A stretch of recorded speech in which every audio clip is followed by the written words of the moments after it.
Este podcast se presenta por cortesía de Bancolombia y de su proyecto Orígenes. Esta iniciativa resalta la labor de hombres y mujeres que inspiran y que a través de la inclusión y la sostenibilidad han llevado bienestar y progreso a sus comunidades en el campo colombiano. En el banco hemos cumplido 148 años sincronizando nuestro latir con el corazón de un país que progresa de la mano de su gente, a la que acompañamos desde los orígenes. Bancolombia.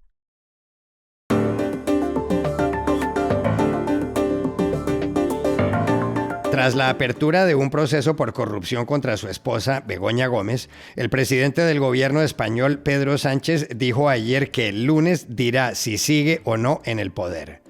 ¿Cómo entender ese anuncio? En la muy reñida campaña presidencial que enfrenta a Joe Biden y a Donald Trump en Estados Unidos, empieza a prestársele atención a un candidato independiente, Robert F. Kennedy. ¿Cómo es la historia? Una corte del sur de la Florida acaba de encontrar culpable de lavado de dinero al ecuatoriano Carlos Pollitt, que fue contralor durante el gobierno de Rafael Correa. La pena podría ser de 100 años. ¿En qué consiste el caso? Hola, bienvenidos a Y esto no es todo, el podcast del Georgetown Americas Institute de la Universidad de Georgetown en Washington, D.C. Soy Juan Carlos Iragorri, desde Madrid. Soy Paz Rodríguez Niel desde Buenos Aires. Soy Jorge Espinosa y estoy en Bogotá. Es jueves 25 de abril y esto es todo lo que usted debería saber hoy.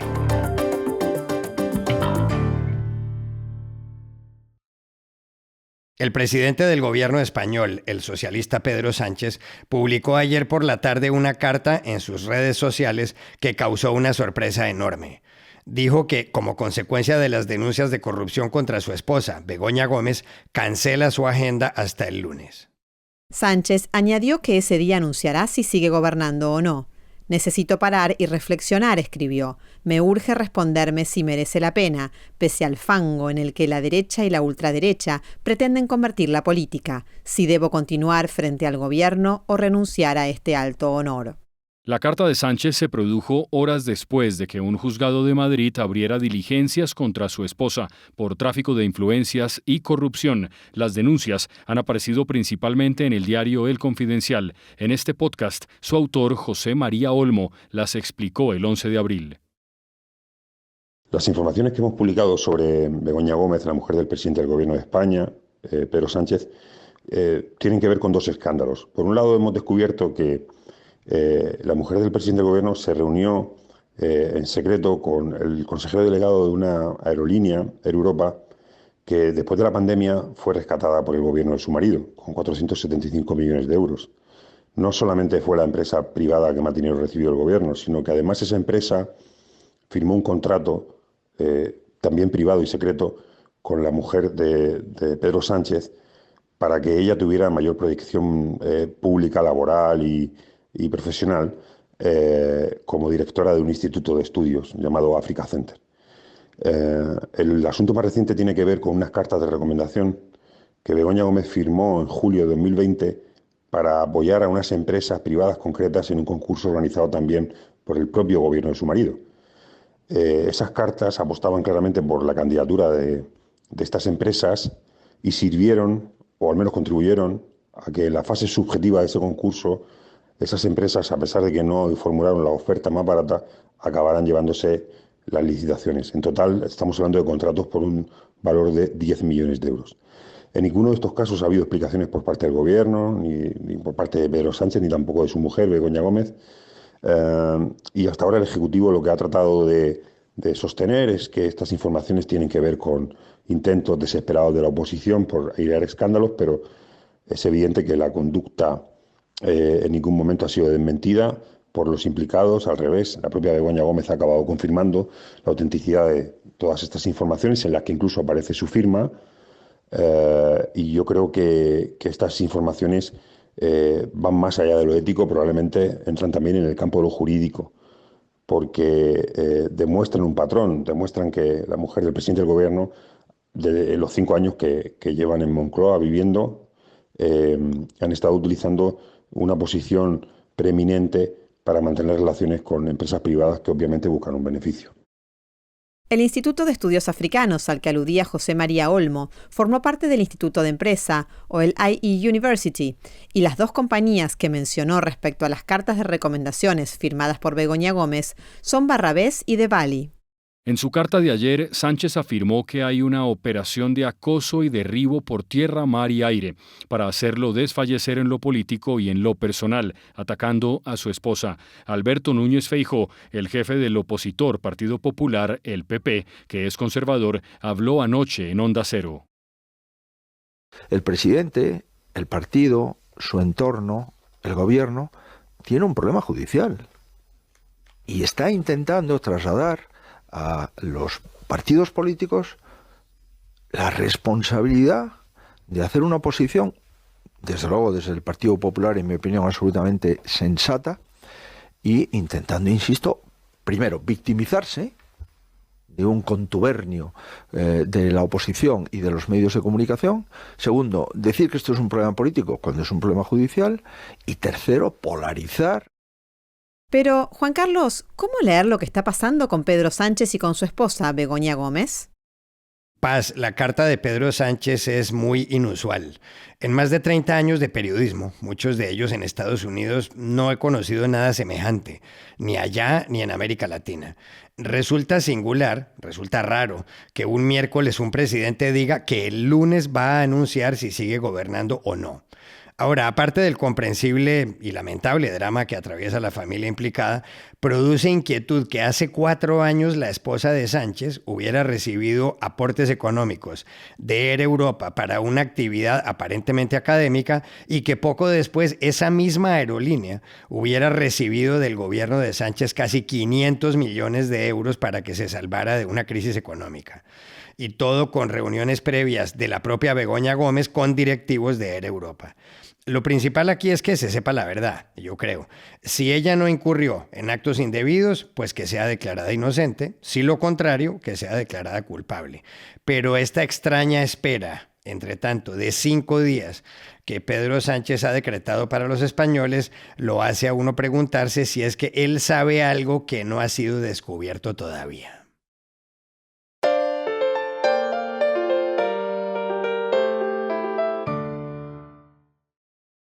La semana pasada, a 6 meses y medio para las elecciones presidenciales en Estados Unidos, tuvo lugar en Filadelfia un acto político que llamó la atención. Más de 15 miembros de la familia Kennedy le dieron su apoyo expreso al candidato demócrata, que es el presidente Joe Biden.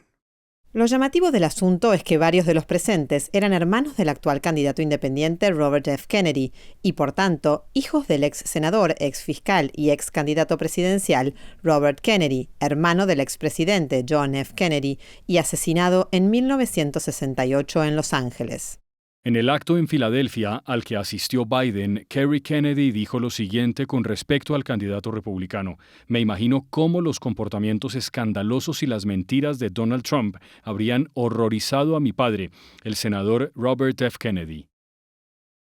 I can only imagine how Donald Trump's outrageous lies and behavior would have horrified my father, Senator Robert F. Kennedy. Todo esto demuestra que el independiente Robert F. Kennedy concentra mucha atención en la reñida campaña en Estados Unidos. Hoy trataremos de explicar las razones. Para empezar, le preguntamos en Washington a nuestra compañera Dori Toribio quién es exactamente Robert F. Kennedy. Juan Carlos, Robert F. Kennedy Jr. es un abogado y activista en temas ambientales que tiene 70 años y que se lanzó a la presidencia en abril de 2023. En principio se presentó como candidato del Partido Demócrata para competir en las primarias contra Joe Biden, pero en octubre del año pasado cambió de rumbo y se lanzó como candidato independiente, ni demócrata ni republicano. Y su nombre ha estado rodeado de polémica en los últimos años por difundir teorías de la conspiración en temas de salud pública y específicamente sobre las vacunas contra el coronavirus. Su ideología es una mezcla de tendencias, conservador en algunos puntos, progresista en otros y libertario en otros. Gran parte de su campaña está centrada en atacar a las grandes instituciones y las grandes empresas tecnológicas, así como atacar al tradicional sistema político estadounidense con dos grandes partidos, que él dice es un sistema amañado. También ha asegurado que Joe Biden es una mayor amenaza para la democracia que Donald Trump. Suele cargar contra los dos, pero contra el actual presidente tiene una batalla abierta porque le acusa de censurar la libertad de expresión. Esto es porque Kennedy ha tenido serios problemas por difundir teorías de la conspiración sobre las vacunas. Le suspendieron sus cuentas en las redes sociales en 2021 y tiene otras batallas legales aún pendientes por esa misma razón, pero él atribuye todo esto al gobierno de Estados Unidos. Y esta lucha por la libertad de expresión, dice, se ha convertido en otro de los ejes de su campaña que está creciendo en los últimos meses. Está beneficiando de la cierta apatía que hay aquí entre los estadounidenses con que se repita el mismo escenario electoral de 2020, es decir, otros comicios presidenciales entre Biden y Trump. Las encuestas están reflejando sentimientos complejos como falta de entusiasmo, frustración o resignación entre los votantes, lo que abre la puerta a la búsqueda de terceras opciones, de ahí que Kennedy esté recibiendo cada vez más atención. También le preguntamos a Dori Toribio, en Washington, cómo va Robert F. Kennedy en los sondeos de cara a las elecciones del 5 de noviembre, donde estarán igualmente Joe Biden y Donald Trump. Pues las encuestas más recientes están dibujando un escenario en noviembre en el que Kennedy podría recibir en torno a un 10% de los votos, con un aumento de apoyo entre independientes y jóvenes. Y esto es bastante, especialmente si tenemos en cuenta que los mismos sondeos dibujan unas elecciones muy ajustadas entre Biden y Trump, con lo que si finalmente un tercer candidato alcanzara un porcentaje similar, pues eso sería muy significativo. Para entender por qué, hay que observar el contexto. Hay que tener en cuenta que hay un descontento importante entre los votantes con Biden y Trump de manera individual también. Pese a que ambos han ganado las primarias de sus respectivos partidos muy fácilmente, pero ambos tienen altas cifras generales también de desaprobación a nivel nacional, según las encuestas. En el caso del candidato demócrata, Joe Biden, tiene alrededor de un 38-39% de aprobación en este momento, dependiendo de la encuesta, pero la mayoría de los sondeos coinciden en que está algo por debajo del 40%, lo que es un nivel bastante bajo de aprobación a estas alturas del año para un mandatario que busca la reelección. Y en cuanto al republicano, en torno a un 53% de estadounidenses tienen una opinión desfavorable sobre Trump, frente a un 42% con una valoración favorable, según la media de encuestas del sitio web 538. Y ojo a lo importante, muchos estadounidenses tienen opinión desfavorable de ambos candidatos al mismo tiempo. Dice una encuesta de Ipsos, publicada en marzo, que un 30% de los estadounidenses no tienen confianza ni en Trump ni en Biden. No creen que ninguno de los dos pueda hacer un buen trabajo en la Casa Blanca. Los medios se refieren a ellos como los double haters o los odiadores dobles, un grupo demográfico de votantes descontentos que rechazan por igual a Biden y a Trump y que tienen serias dudas de si acudirán a las urnas en noviembre. Los que creen que Trump arrastra demasiadas polémicas y problemas con la justicia y que es un peligro para la democracia, y los que creen que Biden es demasiado mayor para aspirar a un segundo mandato o están descontentos con su gestión de la economía, de la inmigración o de la guerra en Gaza. Pew Research dice que este porcentaje puede suponer en torno al 25% de todo el electorado en todo el país. Y es difícil pronosticar qué harán estos votantes indecisos, escépticos o frustrados que podrían decidir su voto en el último momento y resultar decisivos. Quizás salgan finalmente a votar, quizás se queden en casa o quizás apuesten por terceros candidatos.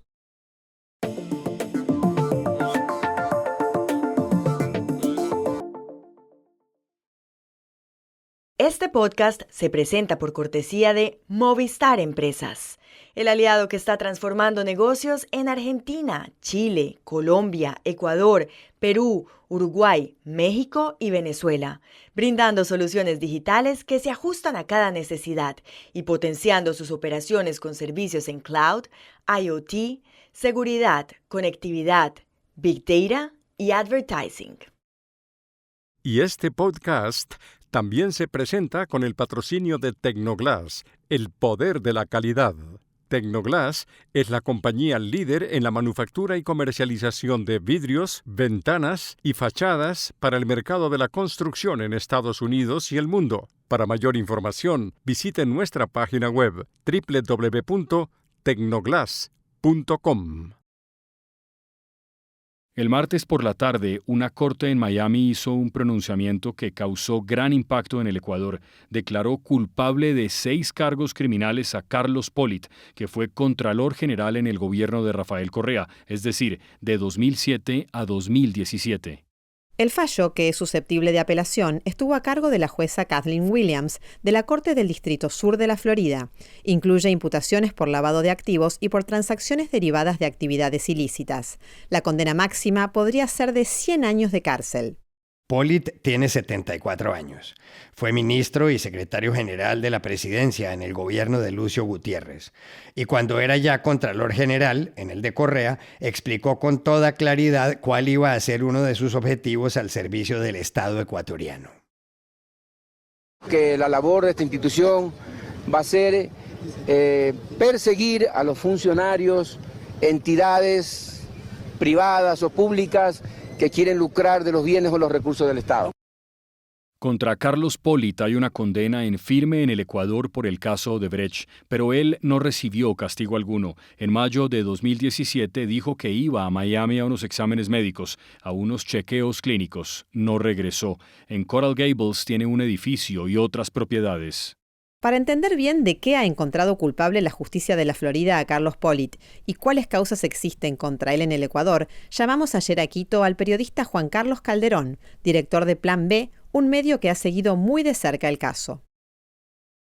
Carlos Pollitt tiene una sentencia por concusión, por delito de concusión en el Ecuador y un juicio suspendido por supuesta asociación ilícita. Estas son las 2 causas penales que tiene este país. Ambas tienen relación con el caso Odebrecht. Carlos Pollitt, que fue contralor durante casi 10 años entre el 2007, finales de 2007 y el 2017, fue sentenciado a 6 años de prisión porque exigió $6 millones, según la justicia del Ecuador, para desvanecer glosas a la constructora Odebrecht por la hidroeléctrica San Francisco y porque solicitó 4,1 millones para no emitir glosas en otros proyectos, también de Odebrecht, en el poliducto Pascuales Cuenca, la refinería del Pacífico y el acueducto de la Esperanza y otras grandes obras emblemáticas del gobierno de la Revolución Ciudadana de Rafael Correa, un gobierno que también estuvo similarmente entre el 2007 y el 2017. Los jueces señalaron en este caso que el excontralor se aprovechó de su cargo y mediante exigencias y amenazas, entre comillas, logró conseguir entre 2010 y 2015 $10,1 millones. Además, el excontralor mantiene en suspenso un llamado a juicio por el delito de asociación ilícita, también relacionado, como decía, con Odebrecht. Esto porque se trata de un delito que no puede ser juzgado en ausencia y él ya se había radicado en los Estados Unidos, había huido, mejor dicho, hacia los Estados Unidos desde el 2017, por lo que se lo considera también un prófugo de la justicia ecuatoriana. Y estas son otras cosas que usted también debería saber hoy. El presidente de la Cámara de Representantes de Estados Unidos, el republicano Mike Johnson, pidió ayer la renuncia de la presidenta de la Universidad de Columbia en Nueva York, Nemat Minouche-Shafik. En su visita al campus, Johnson dijo que Shafik perdió el control sobre las protestas pro-palestinas en ese centro docente. El jueves, más de 100 estudiantes fueron detenidos y sus carpas retiradas del campus.